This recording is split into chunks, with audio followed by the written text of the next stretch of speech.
Please subscribe for more. The Rerum Dirennis by Vorian Direnni. I'm 611 years old. I have never had children of my own, but I have many nieces and nephews and cousins who've been raised with the tales and traditions of our ancient, illustrious, and occasionally notorious clan, the Direnni. Few families in Tamriel can boast so many famous figures, wielding so much power over the fate of so many.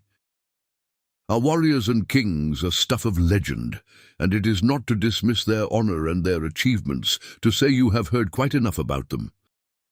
I myself have never picked up a sword or written an important law, but I am part of a lesser-known but still important Direnni tradition, the Way of the Wizard. My own autobiography would be of little interest to posterity, though my nephew, nieces and cousins indulge me to tell wild tales of life in the chaotic second era of Tamriel. But I have a few ancestors whose stories should be told.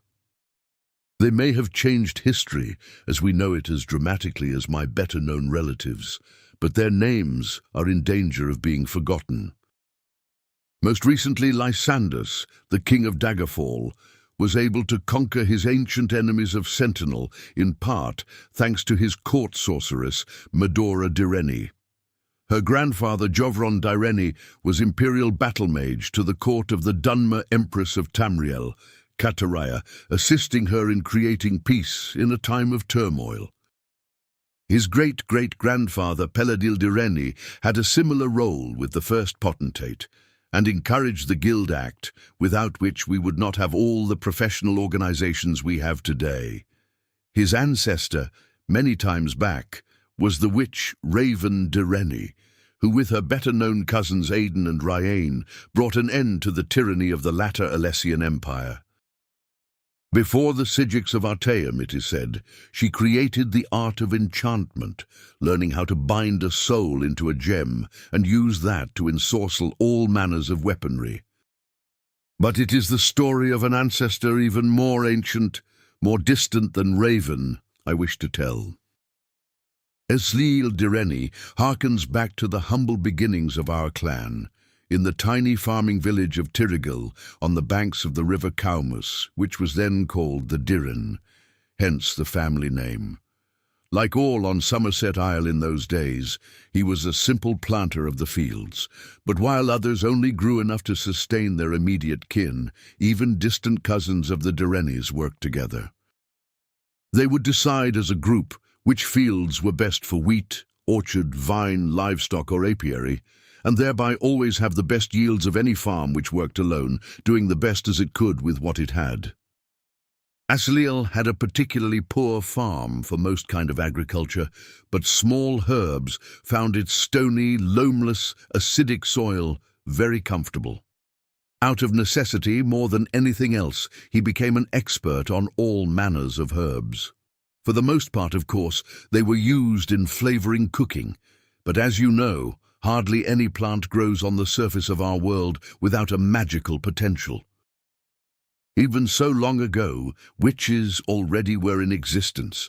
It would be ridiculous for me to suggest that Rerum Direnni invented alchemy. What he did, what we can all be grateful for, is that he formulated it into an art and science. There were no witches' covens in Tyrigil, and of course there would be no mages' guild yet for thousands of years, so people would come to him for cures. He learned for himself the exact formula for combining black lichen and ruebrush to create a cure for all manners of poison, and the amount of willow anther to crush and mix with chokeweed to cure diseases. There were few much greater threats in Tyrigil in those peaceful days than disease or accidental poisonings. Yes, there were some dark forces in the wilderness, trolls, chimera, the occasional malevolent fairy folk and will-o'-the-wisp, but even the youngest, most foolish altman knew how to avoid them.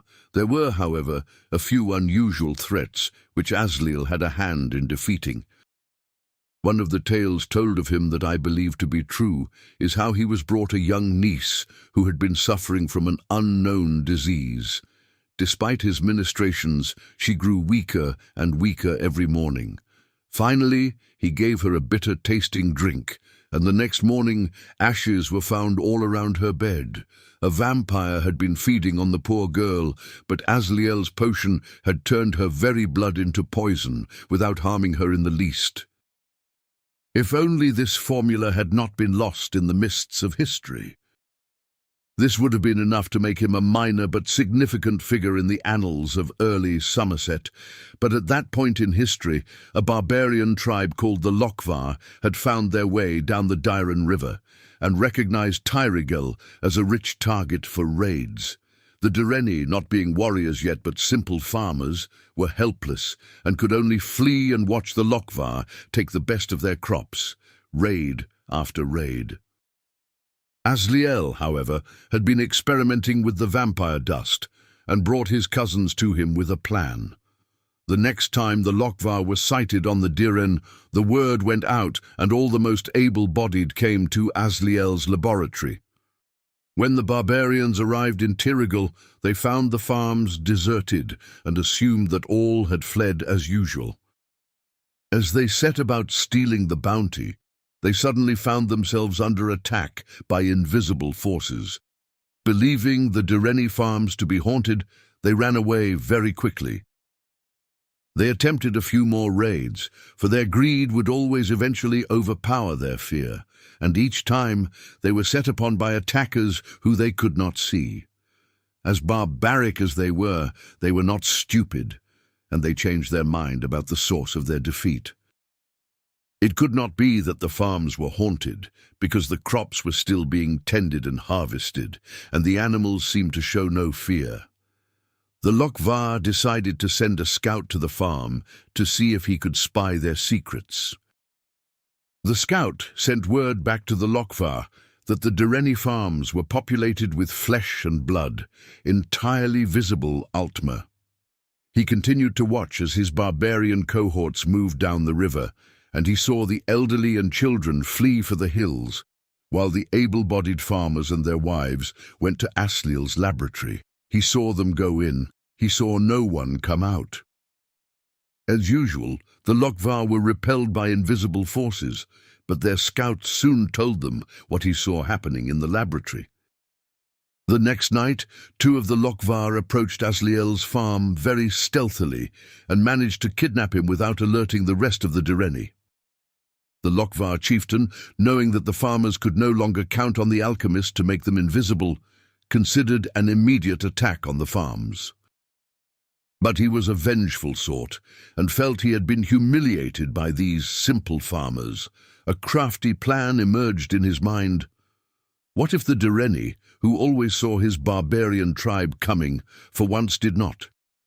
Imagine the slaughter if no one even had a chance to flee. The scout had told the chieftain that Asliel had used the dust of a vampire to make the farmers invisible, but he was not sure what the other ingredient had been. He described an incandescent powder that Asliel had mixed into the dust. Asliel, of course, refused to help the Lochvar, but they were experts in torture as well as pillage, and he knew he would have to talk or die. Finally, after hours of torture, he agreed to tell them what the incandescent powder was. He did not know the name, but he called it glow dust, the only remains of a slain will-o'-the-wisp. He told them they would need a lot of it if they wanted to turn the whole tribe invisible for the raid. The Lochvar grumbled that not only did they have to find and kill a vampire to attain his dust, but find and kill several will-o'-the-wisps to get theirs. In a few days' time, they came back with the ingredients the alchemist asked for. The chieftain, not being a complete idiot, made Asliel taste the potion first. He did as he was told and turned invisible, demonstrating that it did truly work. The chieftain put him to work creating more. No one apparently noticed that while he did, he was nibbling on black lichen and rubrush. The Lochvar took the potion as he doled it out, and soon, but not too soon that they didn't suffer, they were all dead. The scout who had seen Asliel mixing the invisibility potion had apparently mistook the glow of the candlelight in the laboratory for an incandescence which the second ingredient of the invisibility potion did not possess. The second ingredient was actually dull, simple redwort, one of the most common herbs in Tamriel. When they had insisted during torture that Asliel tell them what the incandescent powder was, Asliel remembered that he had once experimentally mixed glow dust and vampire dust together once and created a powerful poison. It was simple enough to steal a little redwort from the barbarians' camp, mix that with the vampire and glow dust mixture, and create a potion that was, in fact, an invisibility poison. After curing himself, he gave the poison to the barbarians. The Lokvar, being dead, never again raided the Direnni farms, and having no other enemies, they were able to grow more and more prosperous and powerful. Generations later, they left Somerset and began their historic adventures on the Tamriel mainland. Asliel Direnni, because of his excellence as an alchemist, was invited to Artaeum and became a Sijic. It is not known how many more of the common formulas we know today were invented by him there, but I have no doubt the science and art of alchemy as we know it today would not exist without him. But that is all in the distant past.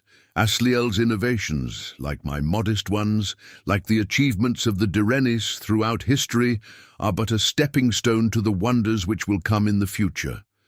I wish I could be there to witness them, but if I can only share some of the past with the children of Direnni and the children of Tamriel, then I will consider my life well spent. The End.